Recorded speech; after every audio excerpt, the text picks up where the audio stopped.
खबर उत्तर प्रदेश के हरिगढ़ और बुलंदशहर से आपके लिए लेकर आए हैं। नौकरशाही जिहाद का मामला यहां से उजागर हुआ है। एक सनसनीखेज और खौफनाक चेहरा यहां से सामने आया है। इस बार आरोप किसी आम व्यक्ति पर नहीं लगा, बल्कि वर्दी में बैठे एक जिहादी मानसिकता वाले दरोगा पर लगा है, और वो भी उसके अपने ही घर से। दरअसल एक पुलिस सब इंस्पेक्टर की पत्नी ने अपने पति और देवर पर ऐसे धमाकेदार और चौंकाने वाले आरोप लगाए हैं जो न सिर्फ घरेलू हिंसा या दहेज उत्पीड़न तक सीमित है, बल्कि सीधे सीधे देश के तंत्र में घुसे एक सुनियोजित जिहादी नेटवर्क को भी उजागर कर रहे हैं। दरोगा की पत्नी के अनुसार उसका पति दरोगा सलीम और उसका छोटा भाई कादिर दोनों ही उत्तर प्रदेश पुलिस में तैनात हैं, और दोनों ही अपने सरकारी पद और पुलिस की वर्दी का इस्तेमाल एक लव जिहाद ऑपरेशन चलाने में कर रहे हैं। आरोप है कि वो खास तौर पर ब्राह्मण हिंदू लड़कियों को टारगेट करते हैं, उन्हें पहले प्रेम जाल में फंसाते हैं और फिर शादी और दबाव के जरिए इस्लाम कबूल करवाने की साजिश रचते हैं। जिहादी दरोगा की पत्नी का कहना है कि शादी के बाद से ही उसका मानसिक और शारीरिक शोषण किया गया। वो हिंदू लड़कियों को फंसाकर इस्लाम कबूल करने के लिए दबाव डालते हैं, मना करने पर उन्हें प्रताड़ित भी करते हैं, जान से मारने की धमकियां तक दी जाती है। उसने ये भी खुलासा किया है कि उसका देवर कादिर भी इसी तरह एक ब्राह्मण लड़की को फंसा चुका है और फिलहाल उसे इस्लाम अपनाने के लिए दबाव डाल रहा है। महिला ने बताया कि ये कोई व्यक्तिगत मामला नहीं, बल्कि एक बड़ी सुनियोजित साजिश है जिसमें सरकारी तंत्र और वर्दी और पद का इस्तेमाल धर्मांतरण के हथियार के तौर पर किया जा रहा है।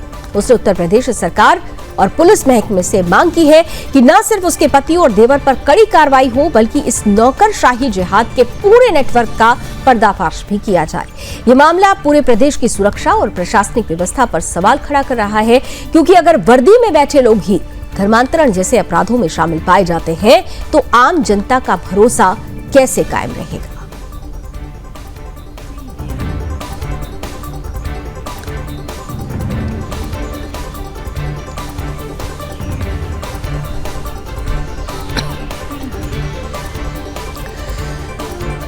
तो नौकरशाही जिहाद इसे कहा जा सकता है, क्योंकि वर्दी की आड़ में सलीम और कादिर दोनों ही लव जिहाद का धर्मांतरण का षड्यंत्र रचते हैं, हिंदू लड़कियों को फंसाते हैं और उसके बाद उन्हें धर्म परिवर्तन के लिए डराया धमकाया जाता है, जान से मारने की धमकी दी जाती है, और ये सब कुछ वर्दी की आड़ में होता है, यानी वर्दी को भी अपमानित करने का ये काम कर रहे हैं।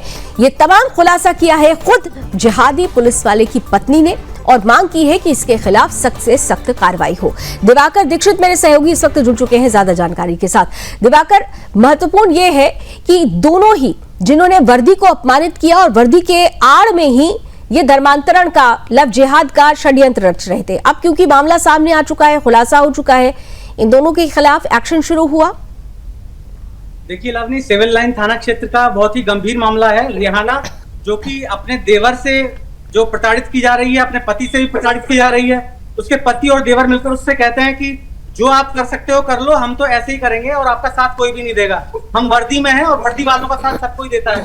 तो ऐसा बोला जा रहा है, लेकिन आप देखिए कि सगीर और कादिर दोनों ही ब्राह्मण बेटे, उमा शर्मा नाम है उस लड़की का, और उससे शादी की है, और उनका जो पति है वो भी यही बोल रहा है कि हम ब्राह्मण से ही शादी करके लाएंगे।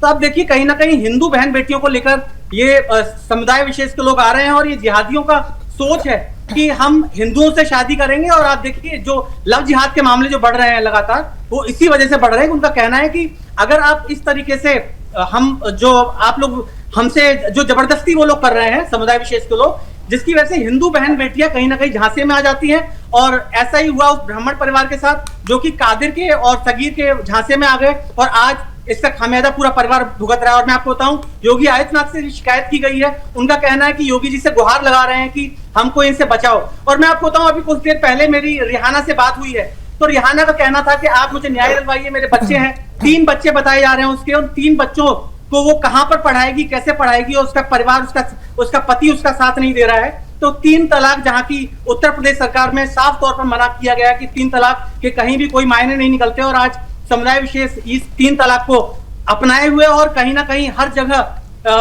3 तलाक के मुद्दे देखने में आते हैं। तो आप देखिए रिहाना का भी वही सेम मामला है।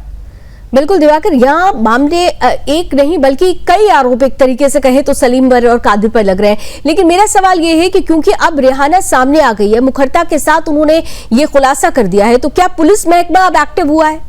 इन दोनों के खिलाफ किसी तरीके का एक्शन शुरू हुआ है अभी? देखिए, अभी एक्शन शुरू नहीं हुआ। देखिए, रेहाना अभी कैमरे पर बात करने को तैयार नहीं है। उसने अभी आज बात की है मुझसे और उसने कहा है कि हम आपको कल तक बताएंगे, हम डरे हुए हैं, हमारा परिवार डरा हुआ है, अभी हम पूरे परिवार की जब सहमति होगी तो हम सामने आएंगे। अभी पुलिस ने इस पर कोई भी कार्रवाई नहीं की है, तो ये सामने आकर अपना स्टेटमेंट देंगे और सबके सामने अगर ये उसे उजागर करेंगे। जो जीआरपी में बताया जा रहा है, इनका पति और उनके देवर जो हैं सभी वर्दीधारी हैं, तो उनके खिलाफ कड़ी से कड़ी कार्रवाई होगी। और उत्तर प्रदेश सरकार इसको लेकर बहुत ही गंभीर भी है और बिल्कुल योगी सरकार इसे लेकर गंभीर भी है। और योगी सरकार में ऐसे किसी भी जिहादी का जब पर्दाफाश होता है तो हाल क्या होता है, उसका हश्र क्या होता है, पहले भी देख चुके हैं और उम्मीद कर रहे हैं कि इस पूरी कड़ी में भी, इस पूरी घटना चक्र में भी बड़ी कार्रवाई होगी। Thank you so much Diwakar हमारे साथ जुड़ने के लिए। आप नजर बनाकर रखिएगा, अपडेट्स लेते रहेंगे।